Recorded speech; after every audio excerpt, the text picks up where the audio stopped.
वक्फ board के ऊपर supreme court के अंदर सीजीआई बीआर गवई का अंतरिम फैसले को सुरक्षित रखे एक हफ्ता से ज्यादा गुजर गया। फैसला अब तक नहीं आया, लेकिन इस एक हफ्ते में न्यायालय की प्रक्रिया पे कई सवाल उठ गए। सवाल उठाने वाले में मुख्यमंत्री भी शामिल है और जज भी शामिल है और सवाल उठा रहे हैं न्यायपालिका पे, और ये कह रहे हैं कि न्यायपालिका पे बीजेपी जो है दबाव बना रही है, फैसले को पलटने का दबाव। देखिए, आज इस एक वीडियो में हम जानेंगे कि क्या न्यायपालिका पे, क्या बीआर गवई पे सरकार सचमुच दबाव बना रही है और क्या दबाव बन पाएगा। इसे एक वीडियो में हम जानने का प्रयास करेंगे और ये सवालों का जवाब ढूंढने की कोशिश करेंगे कि न्यायपालिका या वक्फ के इस मसले पे, वक्फ के इस फैसले को पलटने का प्रयास क्या बीजेपी सचमुच कर रही है। तो उस घटनाक्रम की चर्चा इस एक वीडियो में करेंगे जो पिछले एक हफ्ते में, कब से, जब से ये जो अंतरिम फैसला है उसे सुरक्षित रखा गया, सीजीआई बीआर गवई के हवाले से चर्चा करेंगे। उसके बाद उस मुख्यमंत्री के बारे में बताएंगे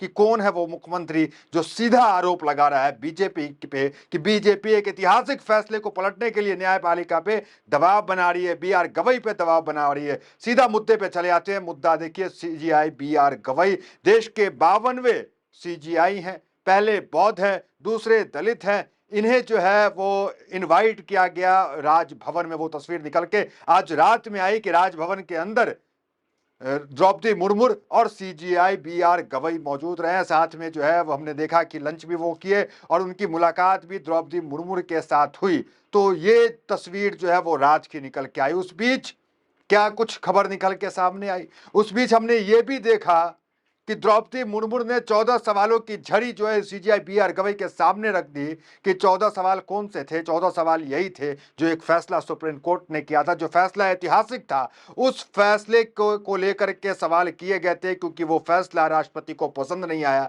मतलब आप कह सकते हैं कि सरकार को भी पसंद नहीं आया। वो फैसला क्या है? देखिए, वो मुख्यमंत्री एमके स्टालिन है जिन्होंने ये सीधा आरोप लगाया कि ये जो बीजेपी है ये दबाव बना रही है फैसला को पलटने के लिए, जो तमिलनाडु के प्रकरण से जुड़ा हुआ। देखिए, हमने पहले भी खबरों में इसकी चर्चा कर दी है, लेकिन अब नई चर्चा हम करने वाले हैं और नई चर्चा एक जज से लेकर के है। जज सुप्रीम कोर्ट के एक नहीं दो जज हैं और वो दोनों जज से जब सवाल किया गया कि क्या मौजूदा वक्त में न्यायालय के ऊपर सरकार का दबाव है या दबाव नहीं है, मौजूदा जज ने क्या जवाब दिया, जवाब सुन के आप चौंक जाएंगे। देखिए, मुसलमानों का एक सबसे बड़ा मुद्दा, 20 करोड़ मुसलमान जिसके हित का मुद्दा जुड़ा हुआ है, सुप्रीम कोर्ट के अंदर मामला पेंडिंग है।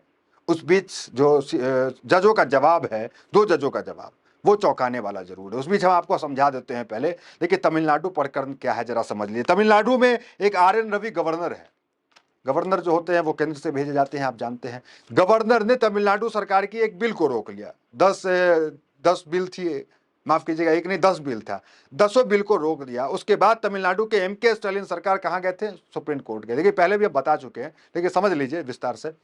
पहले भी वो गए थे और उसके बाद उनको जो है सुप्रीम कोर्ट में जीत मिली और जो है वो राज्यपाल को जो है वो फटकार भी लगाने काम हुआ, गवर्नर को। तो ये तमाम चीजें हुई, हमने देखा।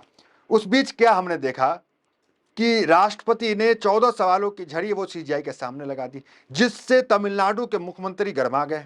तमिलनाडु के मुख्यमंत्री सीधा आरोप लगाने लगे किस पे? बीजेपी की। बीजेपी जो है वो राष्ट्रपति के जरिए दबाव बनवा रही है ताकि तमिलनाडु प्रकरण का जो मामला है, गवर्नर ने जो वो बिल रोका था, उस बिल को सुप्रीम कोर्ट ने ना सिर्फ पास किया उन तमाम बिलों को, बल्कि फटकार भी लगाया राज्यपाल को और यह भी कहा कि आपके पास समय सीमा होनी चाहिए। आप जो है 3 महीने के अंदर आपको जवाब देना पड़ेगा किसी बिल पे, आप इसी तरह से रख नहीं सकते हैं। देखिए, एक पॉकेट वीटो होता है। कहा जाता है कि कोई राज्यपाल हो या राष्ट्रपति हो, किसी सरकार के बिल को, चाहे राज्य सरकार हो या केंद्र सरकार हो, उसकी बिल को पॉकेट वीटो में डाल देती है। उनको जो एक पावर होता है पॉकेट वीटो का, जो उस पर या तो हाँ भी नहीं करते, नो भी नहीं करते, वो पड़ा रहता है। लेकिन सुप्रीम कोर्ट ने इसे जो है गलत बताया, इसे गलत स्वीकार ये किया और इसको जो है फैसला सुनाते हुए 10 बिल को पास कर दिया। एक ऐतिहासिक फैसला था। उसको लेकर राष्ट्रपति ने 14 पन्नों का जो है सवाल भी किया था उनसे। अब आते हैं, मामला एमके स्टालिन यहीं पे नहीं छोड़े। मामला एमके स्टालिन जो है 8 मुख्यमंत्री को पत्र लिखा। आ रहे हैं उस पर कि अभी जज ने क्या कहा, दोनों जज ने, जो बहुत चौंकाने वाला है।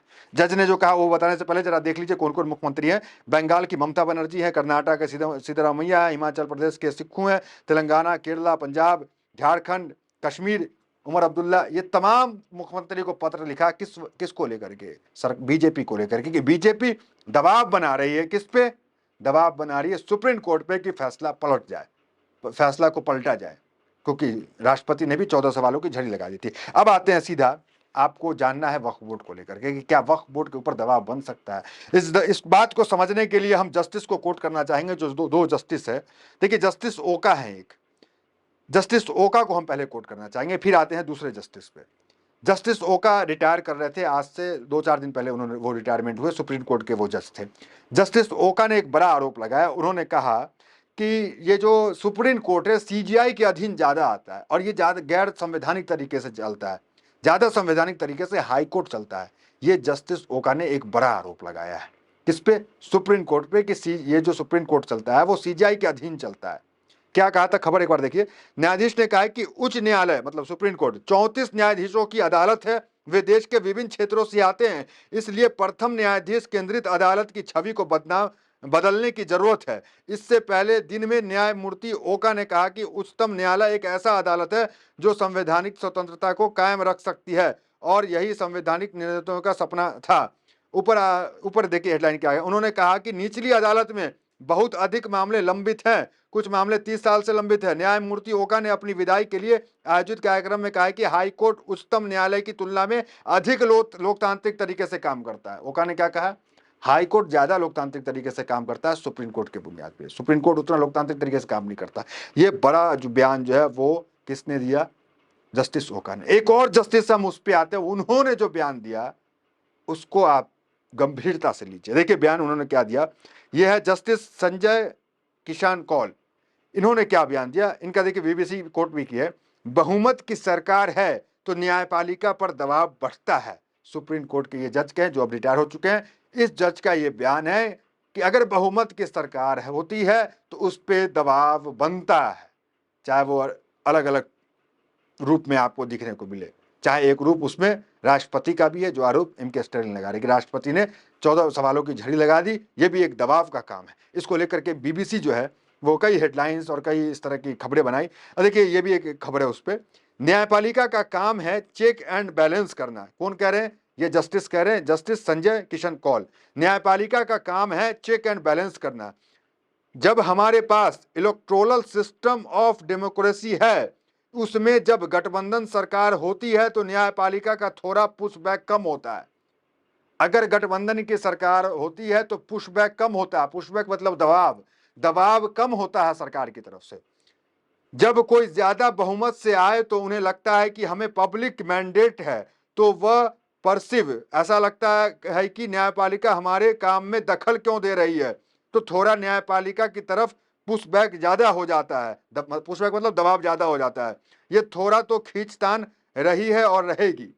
वो कह रहे हैं कि ये खींचतान तो होती है, अगर कोई मजबूत सरकार है, पूर्ण बहुमत की सरकार है, तो जो है दबाव बनता है। ये पहले भी बना है, अभी भी बन रहा है। उन्होंने क्या कहा, आगे कहा, जब मेजोरिटी गवर्नमेंट बहुमत वाली सरकार होगी तो हमेशा दबाव थोड़ा सा ज्यादा होगा।